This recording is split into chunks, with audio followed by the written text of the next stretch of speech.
हमारे सभी होनहार विद्यार्थियों का जीवी गुरुकुल चैनल में हार्दिक अभिनंदन है। हिंदी भाषा एवं साहित्य बहुत ही कम समय में बहुत ही ज्यादा अंकदायी विषय है। अतः आप सबों को यह विशेष रूप से मैं सलाह देना चाहता हूं कि इस विषय की अनदेखी कतई ना करें। वैसे भी हिंदी हम सबों की मातृभाषा है। इस विषय को पढ़ना आप ऐसा महसूस करेंगे जैसे आपने ब्रेक लिया हो।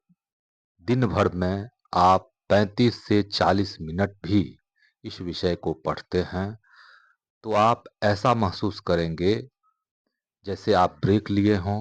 और इसके पश्चात जब आप मैथ, फिजिक्स, केमिस्ट्री, बायोलॉजी जैसे विषय पढ़ते हैं तो आपकी रुचि भी बढ़ जाएगी और आप तरोताजा महसूस करेंगे। खैर, आज मैं चर्चा करने वाला हूं काव्य खंड के सबसे लास्ट चैप्टर गांव के घर का। किस प्रकार रोजगार और पैसा के चक्कर में धीरे धीरे गांव अपने बेटों से लगातार हाथ धोते जा रहा है। रोजगार और पैसा के चक्कर में गांव के लोगों का निरंतर पलायन हो रहा है तथा ये जब महानगरों से वापस अपने गांव लौटते हैं तो अपने साथ झोला भर भर कर कृत्रिमता, बनावटीपन, दिखावे की संस्कृति और कुटिलता लाते हैं। अपने वापस लौटे इन बेटे और बेटियों की कुटिलता, कृत्रिमता, जटिलता और दिखावे की संस्कृति को देखकर गांव का दम घुटने लगता है।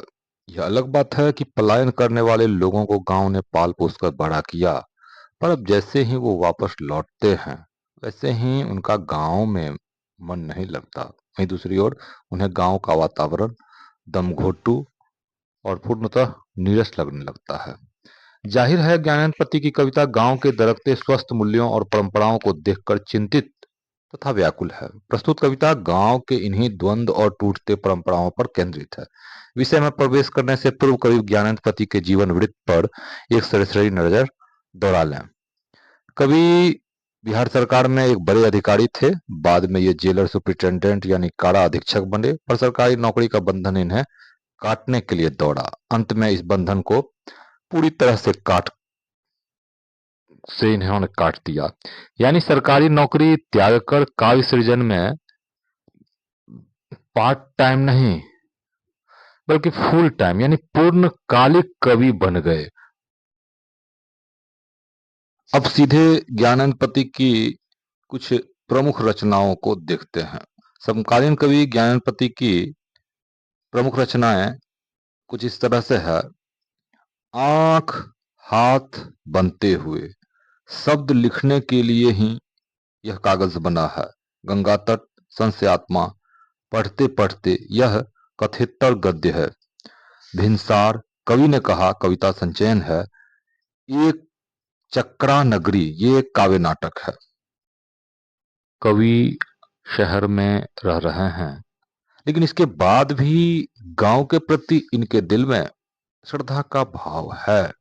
कवि अपने गांव को आइए ज्ञानपति की और कुछ बुनियादी जानकारी इनके बारे में लें। इनका जन्म 1 जनवरी 1950 को, जन्म स्थान इनका पथरगामा जो झारखंड के गोड्डा जिला में है। माता का नाम सरला देवी, पिता का नाम देवेंद्र प्रसाद चौबे। वर्तमान में ये वाराणसी में रहकर लेखन से जुड़े हुए हैं और देश के सर्वश्रेष्ठ साहित्यकारों में से ज्ञानेन्द्र एक हैं। अब कविता की प्रारंभिक पंक्ति को देखते हैं। गांव के घर की प्रारंभिक पंक्ति को देखते हैं। गांव के घर के अंतःपुर की वह चौखट टिकुली साटने के लिए सहजन के पेड़ से छुड़ाई गई गोंद का गेह, गह नहीं, गह लिखा गया है लेकिन होगा गेह, गोएकार हो। गेह वह शब्दार्थ, अंतःपुर मतलब घर का वह आंतरिक भाग जो ड्योढ़ी के बाद आता है। गांव के घर के अंतःपुर की चौखट यानी घर में प्रवेश करने से पूर्व जो प्रवेश द्वार या मुख्य द्वार होता है, कवि इस ओर इशारा कर रहा है कि अंतःपुर में कोई भी व्यक्ति बेधड़क नहीं प्रवेश कर सकता है। कवि अपने बाल्यकाल को याद करके कहता है कि सहजन के पेड़ पर जो गोंद चिपका हुआ करता था, प्रायः महिलाएं, खासकर बच्चियां, इस सहजन के पेड़ से गोंद निकालकर माथे पर टिकुली साटने में लगाती थी। कितना सरल जीवन था उन दिनों गांव में। कॉस्मेटिक या महिलाओं के लिए आने वाले सौंदर्य प्रसाधन सीधे अब आगे पर्यावरण देखते से हैं। प्राप्त होते थे। वह सीमा जिसके भीतर आने से पहले खास कर आना पड़ता था बुजुर्गों को, खड़ाऊ खटखटानी पड़ती थी खबरदार की, और प्रायः तो उसके उधर ही रुकना पड़ता था। एक अदृश्य पर्दे के पार से पुकारना पड़ता था किसी को बगैर नाम लिए। खड़ाऊ एक प्रकार का चप्पल जैसा होता था, उन दिनों लोग पहनते थे, जो प्रायः काठ से निर्मित होता था। यहाँ कवि कहना चाहता है कि घर के मुख्य द्वार या प्रवेश द्वार पर एक अलिखित व अदृश्य सूचना पट हुआ करता था। शहर के लोग प्रायः घर के मुख्य द्वार के पास खड़ा होकर आज कालबेल बजाते हैं, तब जाकर घर के अंदर आने की अनुमति मिलती है। गांव में स्थिति ठीक इसके विपरीत थी। खांसना ही बुजुर्गों का कॉलबेल हुआ करता था। खड़ाऊ खटखटाकर ही बुजुर्ग अंदर प्रवेश करते थे। खड़ाऊ वास्तव में काठ का एक प्रकार का चप्पल हुआ करता था, जिसे पहनकर चलने पर खट खट की ध्वनि निकलती थी।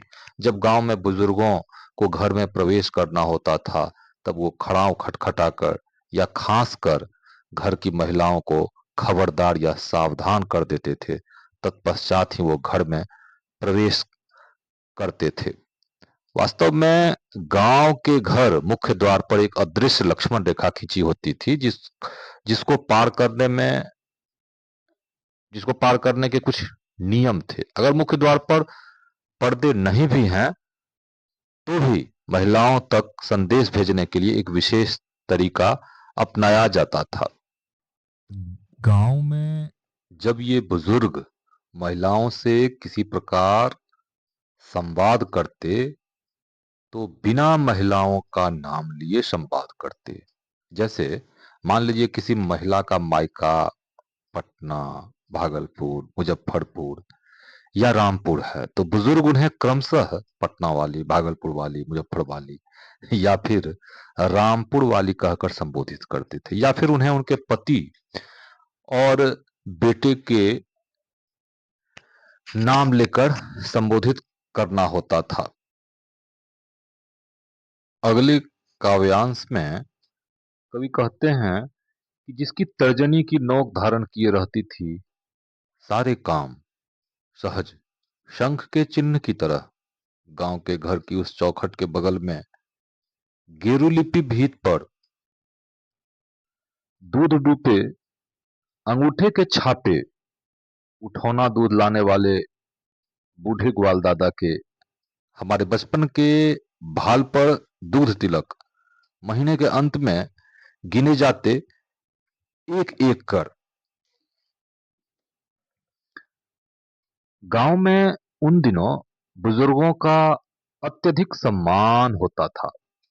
घर हो, परिवार हो अथवा समाज, जहां कहीं भी कोई महत्वपूर्ण कार्य किया जाता था, बुजुर्गों की सलाह और उनका मार्गदर्शन अवश्य लिया जाता था। पर जैसे जैसे गांव का शहरीकरण होते जा रहा है, वैसे वैसे बुजुर्गों की इज्जत गांव में भी कम होते जा रही है।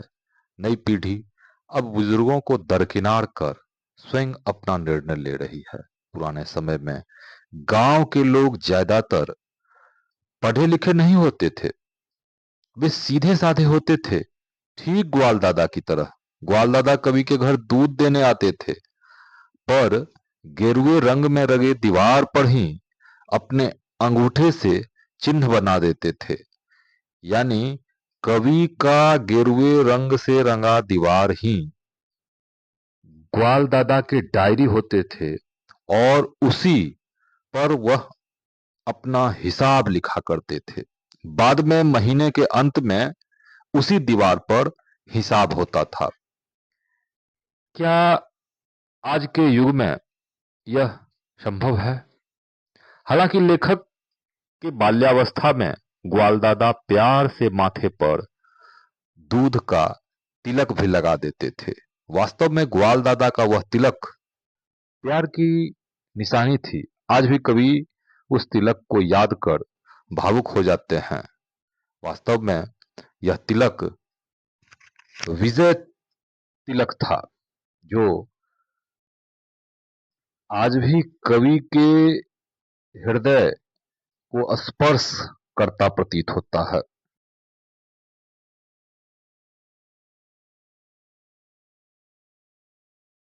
अब अगले काव्यांश की ओर चलते हैं। कवि कहते हैं कि जबकि चकाचौंध रोशनी में मदमस्त ऑर्केस्ट्रा बज रहा है कहीं बहुत दूर, पट भिरकाए की आवाज भी नहीं आती यहां तक, न आवाज की रोशनी न रोशनी की आवाज।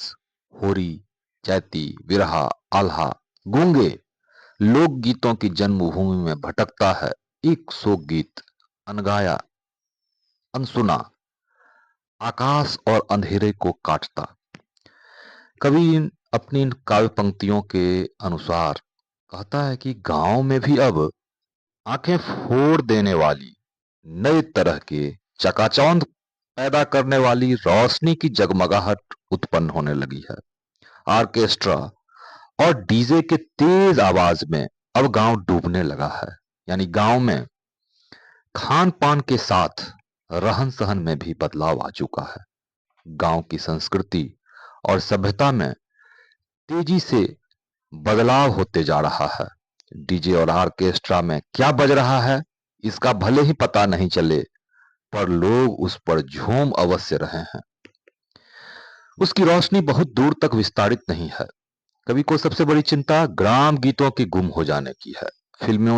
फिल्मी गीतों ने लोक गीत का गला घोंट दिया है। अब गांव में लोक गीत जैसे होरी, चैता, विरहा सुनाई ही नहीं पड़ते। लोकगीत के उद्गम स्थल गांव में इन दिनों जो गीत बज रहा है, कवि को वह शोक गीत के समान प्रतीत हो रहा है। तेज आवाज में मनोरंजन की नई लत जिस प्रकार ग्रामीणों को लगते जा रही है, उससे ग्रामीण संस्कृति को काफी